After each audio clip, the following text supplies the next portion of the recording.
जय महाराष्ट्र. बिनविरोध भरपूर जण निवडून आले. बिनविरोध असते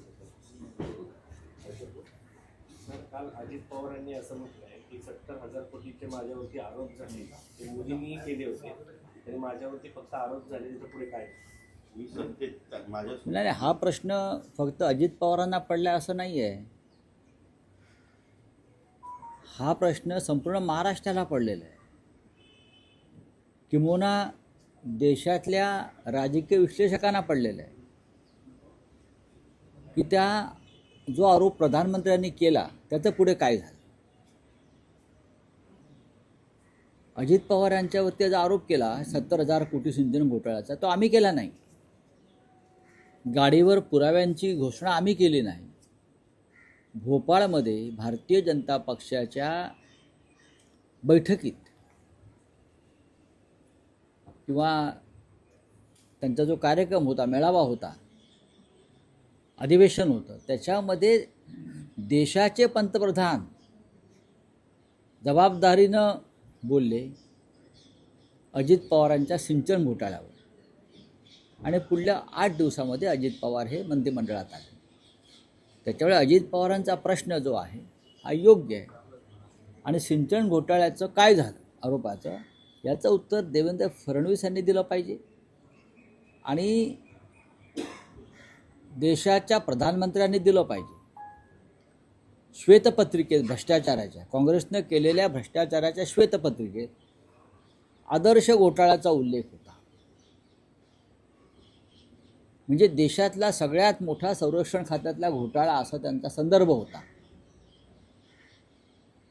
आणि ज्यांच्यावरती आरोप त्यांनी केला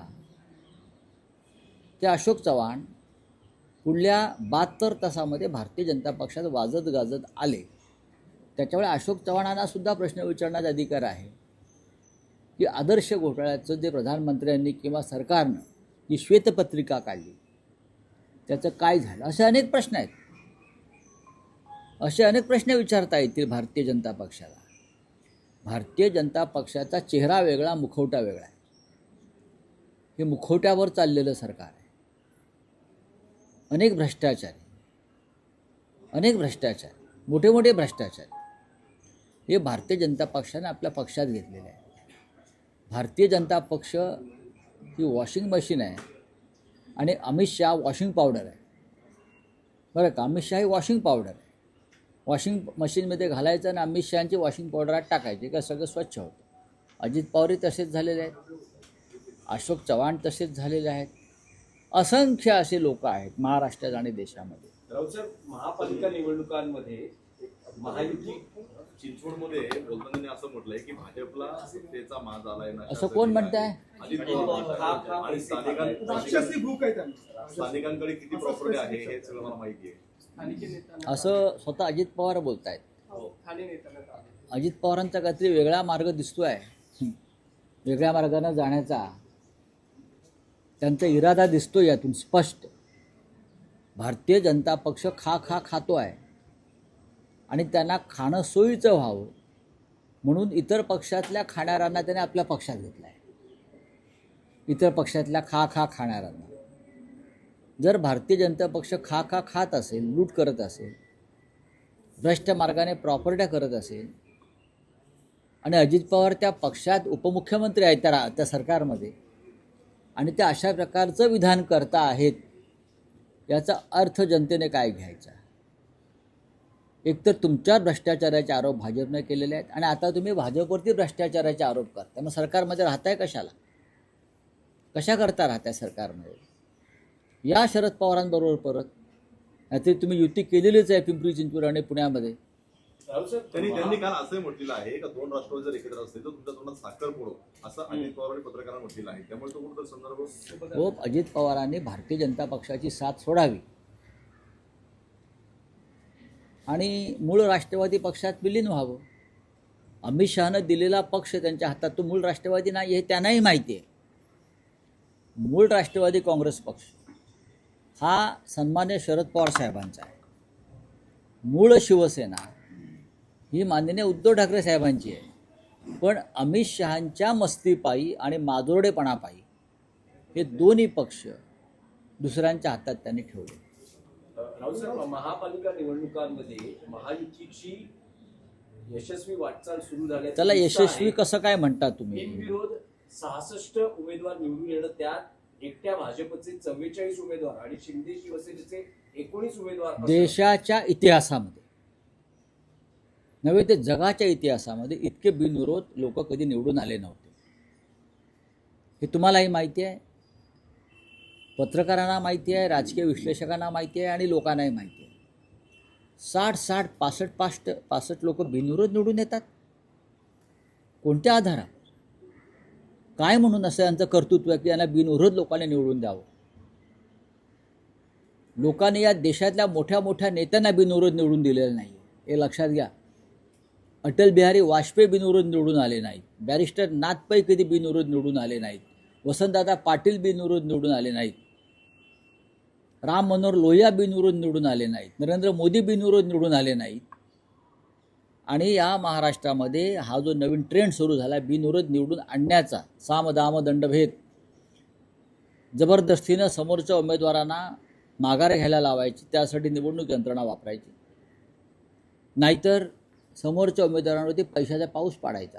5 कोटी 10 कोटी रुपये दिले या बिनविरोध होण्यासाठी आणि उमेदवारांना माघार घेण्यासाठी. कल्याणमधले महाराष्ट्र नवनिर्माण सेनेचे शहर प्रमुख मनोज घरत यांना दिलेला आकडा जो आहे हा डोळ्याची बुबळं बाहेर पाडणार आहे. बिनविरोध व्हावा आणि त्याने माघार घ्यावी म्हणून काल माहिती घेतली मी. जळगावला उमेदवाराने माघार घ्यावी म्हणून त्यांच्या घराघरामध्ये 5 कोटीच्या बॅगा घरपोच गेल्या. उमेदवारांचे डोळे फाटले आणि त्याने जर माघार घेतली. निवडणूक यंत्रणेला स्पष्ट सूचना होत्या.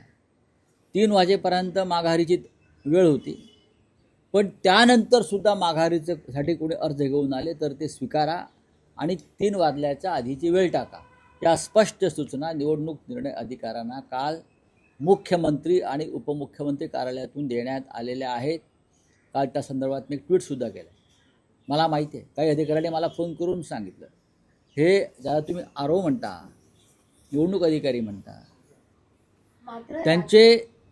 त्यांचे फोन कॉल जे रेकॉर्ड्स आहेत ते चेक करा. मी कालही म्हणालो, या सगळ्यांचे फोन रेकॉर्ड चेक करा. त्यांना कोणाचे फोन गेल्या 24 तासात आले, कोणत्या पालकमंत्र्याचे, कोणत्या मंत्र्याचे, कोणत्या कार्यालयातून, हे त्याची चौकशी झाली तर या बिनविरोध माघारीचं रहस्य तुम्हाला कळेल. प्रचंड पैसे, हे असा पैशाचा खेळ या लोकशाहीमध्ये कधीच झाला नव्हता. महाराष्ट्र पूर्ण बदनाम झाला, महाराष्ट्राची प्रतिष्ठा धुळीस मिळालेली आहे. 60 लोक बिनविरोध निवडून येतात. 66 ही काय निवडणूक आहे? मतदारांनी करायचं काय? मग मतदारांनी करायचं काय? जर हे विकले गेले असतील किंवा दबावानं मागे घेतले असतील तर त्या भागातल्या मतदारांनी काय करायचं हा प्रश्न निवडणूक आयोगाला कधी पडलाय का? निवडणूक आयोग हे या भ्रष्टाचारांच्या ताटाखालचं मांजर झालं. हे पाळीव मांजर आहे निवडणूक आयोग, महाराष्ट्राचा आणि देशाचा. नोकर आहेत भाजपचे आणि या भ्रष्ट मंत्र्यांचे. जे कल्याण बॅनर्जी म्हणाले की Gyanesh Kumar is a servant of BJP, ते सत्य आहे. आणि महाराष्ट्रातले दोन्ही निवडणूक आयुक्तसुद्धा हे हरकामे आहेत, सरकारचे हरकामे. मात्र राज्य निवडणूक आयोगाने आता आयुक्तांना आदेश दिले की हे जे बिनविरोध निवडून आले ते कसे काय आले तर तुम्ही अहवाल द्या. कोणावर दबाव होता का त्यांच्या अर्जात? हे ढोंग आहे सगळं. अहवाल कसला मागताय? आत्ता अहवाल मागताय आणि तुम्हाला खरा अहवाल देणार आहेत का आयुक्त? आयुक्त सुद्धा ताटाखालचे मांजरच आहे. निवडणूक आयोगापर्यंत हे पैसे गेले त्याचे तुम्ही भ्रष्टाचाराचे आरोप. संपूर्ण यंत्रणा विकत घेतलेली आहे. मी काय म्हणतोय, संपूर्ण यंत्रणा निवडणुकीची विकत गेली आहे. त्यांच्या माध्यमातून निवडणूक अधिकाऱ्यांनी सुद्धा उमेदवारांना फोन करून सांगितलं माघार घ्या. सर, पण ज्या ठिकाणी बिनविरोध झालेले आहे त्या ठिकाणी महाविकास आघाडीचे बऱ्यापैकी उमेदवार होते. कुठेतरी त्यांच्यावरती दबाव असल्याच्या काही तुमच्याकडे दबाव आहे आणि पैशाचा वापर आहे. मी म्हटलं ना, नेत्यांना कुठेतरी कमी पडले का आपल्या उमेदवारांना सांभाळण्यामध्ये? राऊतसाहेब, एक विषय असा आहे की अर्ज मागे घेण्याची मुदत संपलेली आहे. सगळ्याच राजकीय पक्षांमध्ये बंडखोर आहेत. तर ठाकरे बंधूंच्या युतीमध्ये त्या पक्षात जे अजूनही बंडखोर आपल्या उमेदवारीवर ठाम आहेत त्यांच्यावर काही कारवाई होणार आहे का? बघा, ज्यांनी पक्षादेश डावलून उमेदवारी ठेवलेली आहे त्यांच्यावरती कारवाई केली जाईल. माझ्या माहितीप्रमाणे आमच्याकडे जी पद्धत आहे की त्यांना पक्षातून दूर केलं जातं सगळ्यात जास्त जी आणि पक्षातून त्यांची हकलपट्टी केली जाईल उद्धव साहेबांच्या आदेशाने. सगळ्यात जास्त जी बंडखोरी झाली आहे ती स्वतः आदित्य ठाकरे यांच्या वरळी विधानसभेत झाली आहे. प्रत्येक एक वॉर्ड असेल, 96 असेल, 196, 97 मध्ये अपक्ष असतील, त्यांनी उमेदवारी केली आहे. काय सांगेल या संदर्भात? तर आदित्य ठाकरेंना कुठेतरी बंड शमवण्यात नाही, आम्ही यश आलं नाहीये. प्रयत्न आम्ही केले, अजूनही प्रयत्न चालू राहतील शेवटपर्यंत. आणि कार्यकर्त्यांना समजवण्याचा काल दिवसभर प्रयत्न झालेला आहे. ठीक आहे, बघू. रावसाहेब, आता आपण एक मत व्यक्त केलं की दोन्ही पवारांच्या पक्षांनी विलिनीकरण झालं पाहिजे. तर त्या मी असं मत अनुषंगाने- नाही व्यक्त केलं. तुम्ही मला प्रश्न विचारला. त्या त्या अजित अनुषंगाने पवार हा देखील एक प्रश्न अजित माझा पवार आहे की भारतीय जनता पक्षाच्या विरोधात जी भूमिका घेत आहेत, त्यांच्या भ्रष्टाचाराविरुद्ध भूमिका घेत आहेत आणि त्यानंतर अजित पवार आणि शरद पवार हे एकत्र निवडणूक लढत आहेत. त्यांचा मार्ग बदललेला दिसतो, हे माझं म्हणणं आहे. हा जर मार्ग बदललेला असेल तर त्यांनी भारतीय जनता पक्षाची साथ सोडावी. तर त्याच अनुषंगाने साहेब, माझा प्रश्न असा आहे, पूर्ण माझा प्रश्न करू द्या. मला प्रश्न असा आहे की दोन्ही पवारांच्या पक्षांनी एकत्र यायला पाहिजे. तर त्याच अनुषंगाने भाजप विरोधासाठी दोन्ही ठाकरेंच्या पक्षांनी पण विलिनीकरण झालं पाहिजे. अजित पवार आणि शरद पवार यांचा विषय वेगळा आहे. अजित पवारांचा पक्ष अमित शहांचा पक्ष आहे. त्यांनी पक्षामध्ये फूट पाडून ते वेगळे झाले सत्तेसाठी. आपण पत्रकार आहात, आपण मला प्रश्न विचारलेला आहे. सन्माननीय राज ठाकरे यांनी स्वतःचा पक्ष स्थापन केला आणि ते राजकारणात आले. त्यांनी पक्ष पळवला नाही किंवा चोरला नाही, हे आपण समजून घ्या. मुंबई महापालिका निवडणुकीतली सगळ्यात मोठी मुलाखत ठाकरेंची संयुक्त आणि पहिली मुलाखत तुम्ही घेत आहात.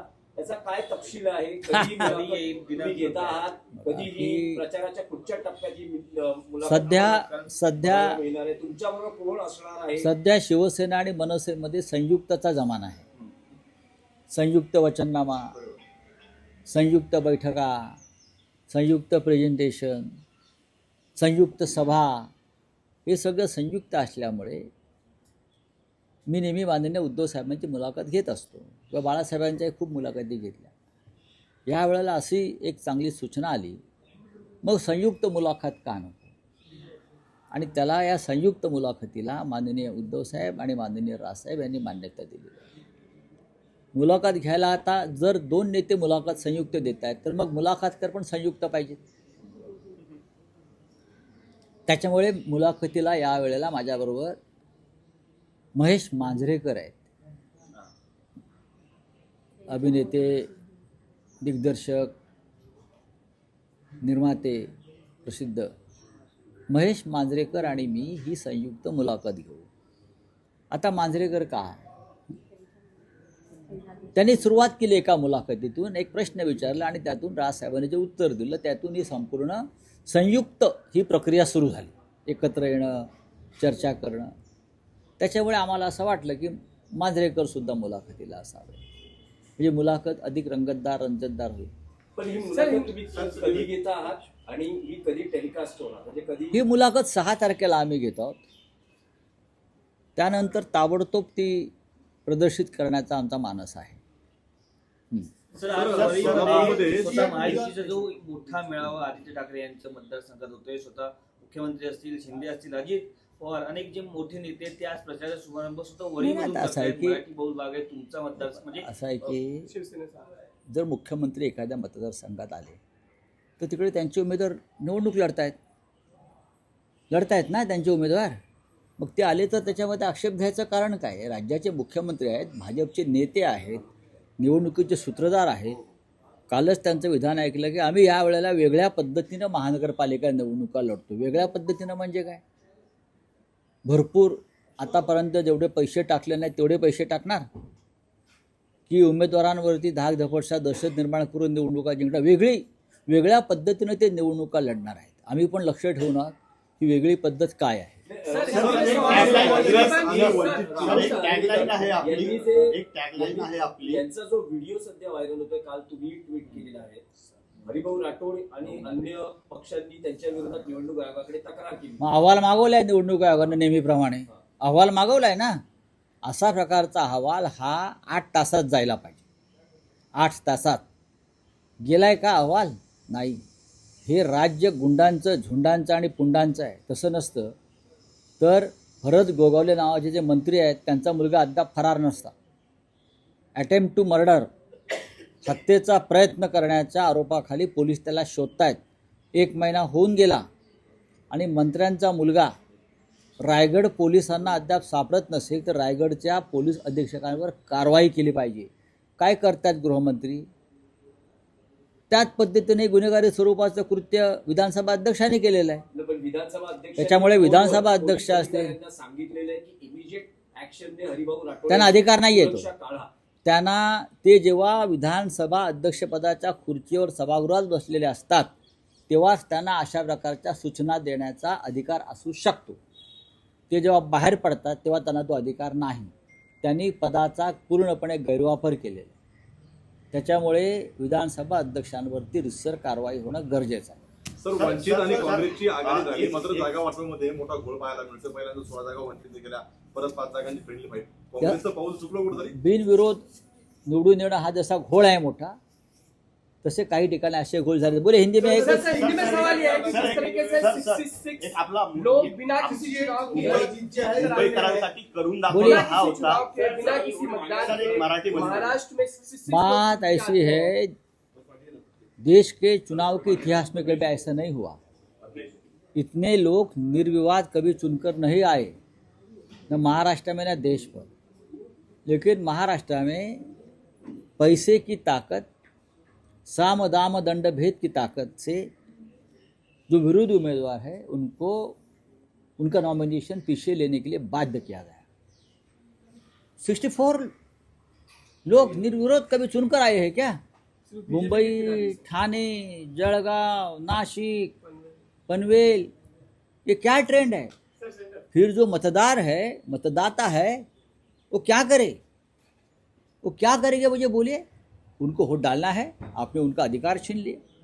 इस देश में बड़े बड़े नेता हो गए, अटल बिहारी वाजपेयी से लेकर पंडित नेहरू तक. कभी कोई निर्विरोध चुनकर नहीं आए. महाराष्ट्र में बड़े बड़े नेता हुए थे, कभी निर्विरोध चुनकर नहीं आए. प्रधानमंत्री मोदी, अमित शाह भी निर्विरोध चुनकर नहीं आए. लेकिन महाराष्ट्र में भ्रष्ट करप्ट प्रैक्टिस शुरू हो गई है. पूरी यंत्रणा, चुनाव यंत्रणा को खरीद कर ये अपने विरोधी दल के उम्मीदवारों को भी खरीद लेते हैं, या दहशत में लाकर उनसे नॉमिनेशन पीछे लिया जाता है और अपने आप को निर्विरोध चुनकर आया ये डिक्लेयर किया जाता है. ये बहुत ही लोकतंत्र के लिए धोखा और खतरा है. सर, एक शेवटचा प्रश्न आहे सर.